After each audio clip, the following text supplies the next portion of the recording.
Hi everyone, welcome to Taking Care of You with Mrs. Magoo. I'm Mrs. Magoo.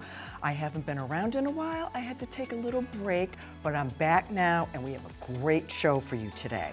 First up on Vision Assist, we are going to be talking about eye mistakes that you might be making. Then we're going to talk about the health and beauty benefits of honey. Then finally, we're going to talk sunscreen. So let's get right on over to Vision Assist.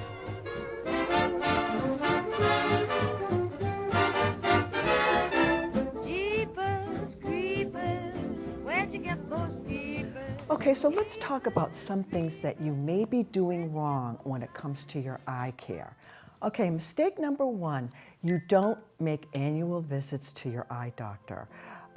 When you see your eye doctor once a year, he's able to check and make sure that all is well with your vision. They'll probably dilate your eyes and maybe look for macular degeneration, glaucoma, diabetic eye diseases. And this is especially important once you have turned 40. You should really make it a point to go annually. And even if you have low vision or hardly any vision at all, you still want to be checked for glaucoma. Glaucoma is the #1 cause of blindness. So even if you just have a teeny little bit left, you want to preserve that. So you make sure you get checked for glaucoma every year. Mistake number two, you ignore red, watery eyes. You know, watery red eyes can be indicative of allergies, but it can also mean that you have an eye infection. Now, if you do have an infection in your eyes could hurt, they could feel gritty, they could be sensitive to light, they may have a thick discharge coming out of them, and blurry vision that's new and it's not getting any better. So if you have any of those symptoms, you want to make sure you see your eye doctor right away, because an untreated infection can damage your eyes and you can also spread it to people around you. Now, mistake number three, you don't get eye injuries checked out. Now, you may injure your eye and think, well, it's not that big of a deal, but it might be. It's really important if you are having trouble seeing or you're experiencing discomfort around your eye, or you see blood in the white of your eye, or maybe one eye isn't moving as well as the other one, or maybe one pupil's larger than the other or a different shape than the other. So if you experience any of those symptoms, here again, you want to get your eyes checked out right away. Mistake number four, you don't wear sunglasses. Sunglasses block UVA rays. UVA rays can cause you to have cataracts and macular degeneration at a younger age. So you want to get sunglasses that block 99% of the UVA as well as the UVB rays. Mistake number five, you rub your eyes.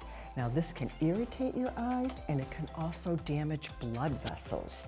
It can also make whatever is troubling you worse. Now your hands are constantly picking up germs throughout the day that don't need to be anywhere near your eyes. So if for some reason you just have to touch your eye, make sure your hands are clean. Mistake number six, too much screen time. When you get up close with your computer, your cell phone, your iPad, that makes your eye muscles work. So that can cause your eyes to become tired, and also it can give you headaches. So try and stick to the 20-20-20 rule. Every 20 minutes, you take your eyes away from the screen and focus on something that's 20 feet away, and you stare at it for 20 seconds. And while you're staring at it, you're going to be blinking your eyes. That will help release moisture in your eyes. So every 20 minutes, that's what you want to do. Mistake number seven, you skip contact lens care.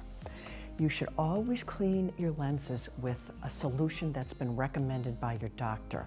Never water and never saliva. You want to store them in a proper case, and you want to change that case out every 3 months. It's really important to take your contacts out before you go to bed and never wear them in the shower. Mistake number 8, you go to bed with your makeup on. Particles from your mascara, your eyeliner, your eyeshadow can fall into your eyes and cause an infection. Mistake number 9, you don't use eye protection. Eye protection is really important when you're playing sports or doing work around the house. Depending on what you're doing, you may need protective glasses, goggles, or even a safety shield. You know, funny story, everyone was always telling me, you know, you should wear just plain old clear glasses to protect your eyes. I said, oh, you know, I'll get to it.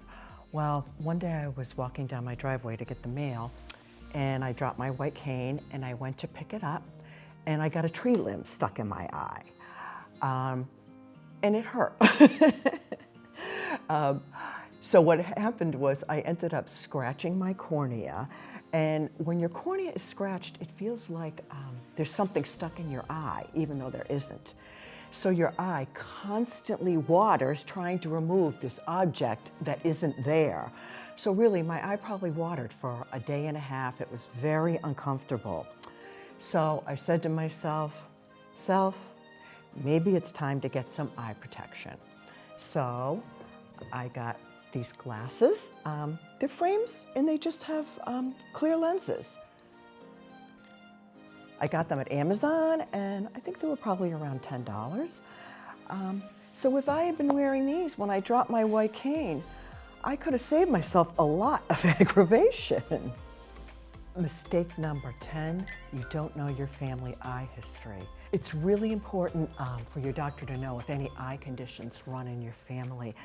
That way they can check for those particular conditions regularly and start treatment if necessary. It's always better to get something early. The 2 most common causes of blindness are glaucoma and macular degeneration, and they can both be linked to your genes. Mistake number 11, you smoke. Smoking is as bad for your eyes as it is for the rest of your body. It can make you more likely to get cataracts, optic damage, or macular degeneration. So quit smoking and take the money that you put towards cigarettes and buy a really good pair of sunglasses. So with all that in mind, maybe it's time to take a second look at your eye care routine. You know, you want to protect those peepers. All right, next up, let's talk honey. Honey.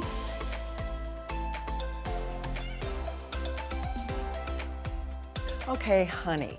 Not all honey is created equal. You know, some low quality brands add fillers to their honey so they can cut costs and increase their profits. And most of the time, the fillers are things like corn syrup. So just make sure that you read the ingredient list before you buy your honey. Now, a higher quality honey will not be that much more expensive, but you will definitely get more bang for your buck. Now, there's different types of honey. One is raw organic honey. Now, unlike regular honey, raw organic has not been pasteurized or processed, so that helps it maintain all those wonderful health benefits that honey has to offer. Now, another kind of honey is raw, unfiltered honey. This type of honey has bits of pollen and honeycomb in it that are really good for you. Now, this type of honey is usually found locally, maybe at a shop in your area or a farm stand. The raw, unfiltered honey is as close as you're going to get to raising the bees yourself. Now, raw, unfiltered honey never goes bad. There were some archaeologists in Egypt. They discovered a tomb that was thousands of years old, and in the tomb was a pot. They took the cover off the pot, and there was honey, and it was still good. None of them had had lunch, so they ate it. No, I'm just kidding. Who knows? Maybe they did. But it just goes to show, if honey is properly stored, it can last for thousands of years. So when you have your honey at home, you want to make sure you have a good seal on it. You want to keep it in a cool, dark place, and it will last for years and years and years. So how about some health benefits of honey? Oh, well, let's take allergies, for instance. Honey has anti-inflammatory properties that can help reduce the symptoms of allergies. Now, that raw unfiltered honey we just talked about that you get locally, that has bits of local pollen in it. So if you start taking that a month or so before allergy season hits, start with a teaspoon a day and work your way up to a tablespoon a day. Well, by the time allergy season rolls around, your body will be used to that particular type of pollen and it will have built up an immunity to it. So when springtime arrives and it's raining pollen, you'll be sitting pretty. You'll be outside enjoying that beautiful spring weather. Now, a lot of people say this method is a myth. In the research I did, some people said it works, some people said it doesn't. But you know what? I would still try it anyway. You have nothing to lose. Honey has so many other health benefits that it's really worth taking a shot. For our health and beauty needs, the raw organic honey is a good choice. It's very easily accessible. I get mine at Trader Joe's. It's not that expensive. Now let's talk wounds, minor burns, and skin irritations. Honey can help with all of those because it's antibacterial and it's anti-inflammatory. And another great thing about honey is it's a humectant. So it helps draw moisture to your skin and helps your skin to retain that moisture. And whenever you have a wound, you always want to make sure that your skin is kept moist. So what you want to do is take a thin layer of honey and apply it to the wound, burn, or skin irritation. Then put a Band-Aid on it, and it will help speed up the healing as well. Let's talk honey for energy. If you're feeling sluggish, have a spoonful of honey and you will get an automatic boost of energy. You know, they did a study where they took cyclists and they were all in this race, and they gave half of the cyclists a spoonful of honey before the race and the other half didn't get any. Now, the ones that had taken the honey, they all finished faster than the group that didn't. Now, how about honey and sleep? Honey can help with your sleep. The natural sugars in honey help an amino acid called tryptophan get into your brain and work its magic. Now, we've all heard of tryptophan before. Tryptophan can be found in bananas, also in turkey. So we all know after that big Thanksgiving meal, everyone's tired and they have to lay down and take a nap. So if you have trouble sleeping, have a spoonful of honey before you go night-night and you'll sleep like a baby. All right, let's talk beauty benefits of honey. Honey has enzymes and probiotics that are great for your skin. It's also, once again, it's a humectant, so it attracts moisture to your skin and helps your skin retain that moisture. Honey can help banish those blemishes because of its antibacterial and anti-inflammatory properties. Now, honey can reduce bacteria, oils, and redness on your skin. And even if you have acne, your skin still needs moisture. So what you want to do is maybe take a cotton swab, take a little honey, put it on the affected area, and leave it on for 10, 15 minutes, and then wash it off with a little warm water. Or I don't see why you couldn't, before you go to bed, put the honey on and just leave it on all night while you sleep. I mean, you may end up with a sticky pillowcase, but you know what? It'll all be worth it when you wake up and look in the mirror and it's gone. All right, how about honey as a facial cleanser? You know, bar soaps can strip your skin of beneficial oils. Honey is much more gentle. So to use it as a facial cleanser, you just want to take maybe a teaspoon and massage it into your skin. Your skin loves the massage, so whenever you have a few extra minutes, massage your skin. So you massage it into your skin, then, you know, leave it on for maybe a minute or so. Maybe just leave it on while you're brushing your teeth or something. And then you just simply wash it off with warm water. Now, honey can also be used as a face mask. Now, in this case, you want to cleanse your skin first. Then you're going to take the honey, apply it, massage it into your skin, and you leave it on for 15 to 20 minutes, and you wash off with warm water, and you will have beautiful, glowing skin. Now, honey has many more benefits than I got a chance to talk about today. For instance, honey's great for a sore throat. You put some honey in your cup of tea, maybe with a little lemon, drink it down, and you will feel better in no time. Honey is also good for your heart health. It's also a good digestive aid. Honey also has a low glycemic index, so it's a great choice for people who have diabetes or blood sugar disorders. Now, honey is a great alternative to regular sugar, but it's still sugar, so we don't want to go too hog wild with it. Honey has no fat, which is a great thing. A tablespoon of honey is 61 calories, and that's not that bad. But they found that a tablespoon a day is sufficient to reap all the health benefits of honey. So try some honey today. Eat a spoonful, then put some on your face. And if your honey is properly stored, it will probably outlive you.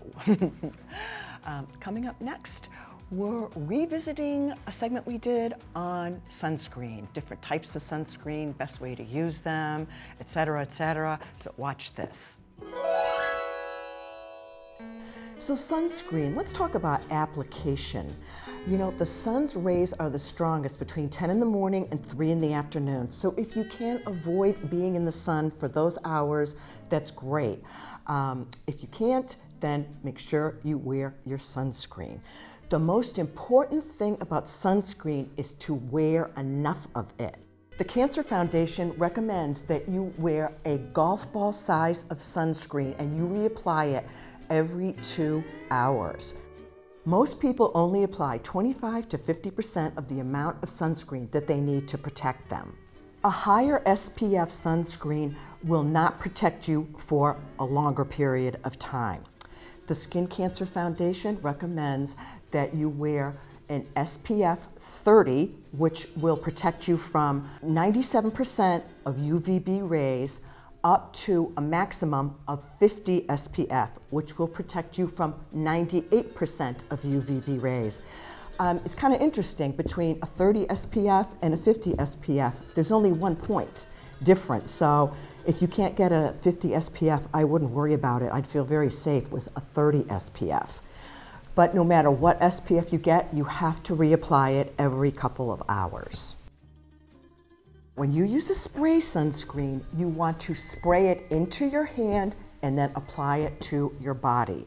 A lot of people just spray it directly on their skin, but you know what? You're losing half the spray to the air. And especially if you're down the beach, you know, there goes your sunscreen.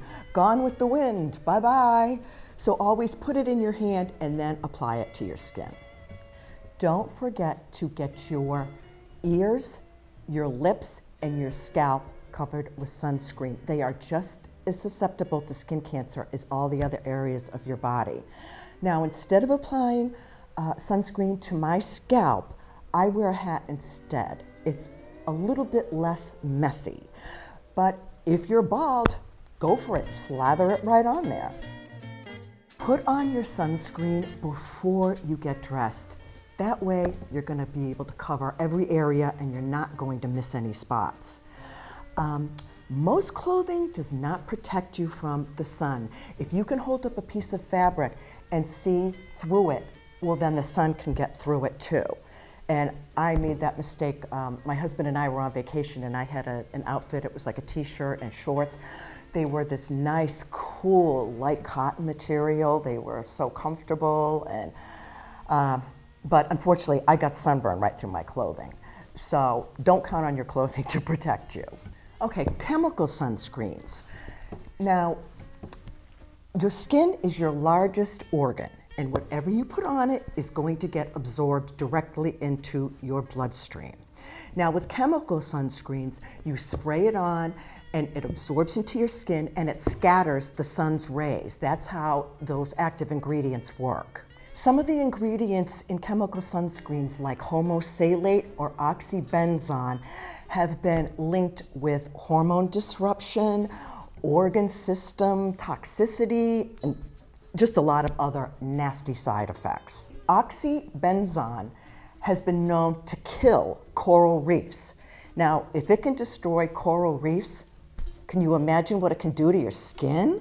Now, when you use a chemical sunscreen, you have to wait 15 to 20 minutes before you go out in the sun. That's how long it takes for the chemicals to absorb into your skin and scatter those sun's rays. So always make sure you put it on first thing in the morning before you go out in the sun. Now let's talk mineral sunscreens. Mineral sunscreens do not get absorbed into your skin. They form a protective layer that sits on top of your skin and reflects the sun's rays. Now it's almost like, think of putting mirrors all over your body that will reflect all those sun's rays away from you.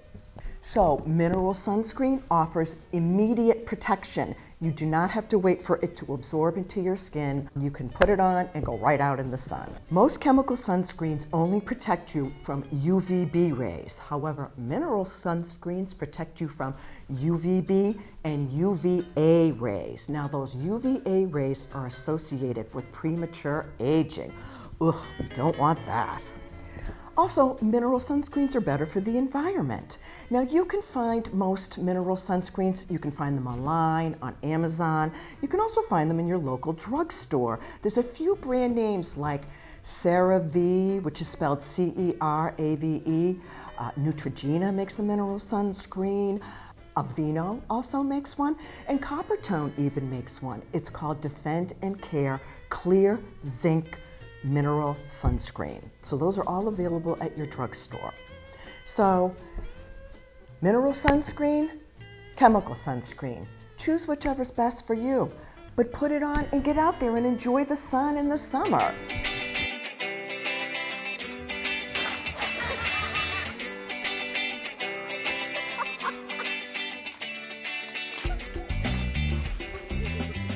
Well, that's all the time I have for today. Our quote of the day is, if you can't do great things, do small things in a great way. That was said by Napoleon Hill.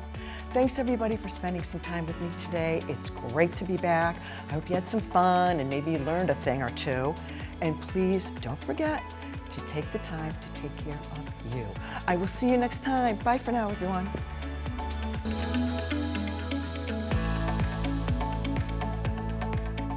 Hey everyone, did you know you could watch Mrs. Magoo on YouTube? Simply go to YouTube and type in Taking Care of You with Mrs. Magoo and watch an episode.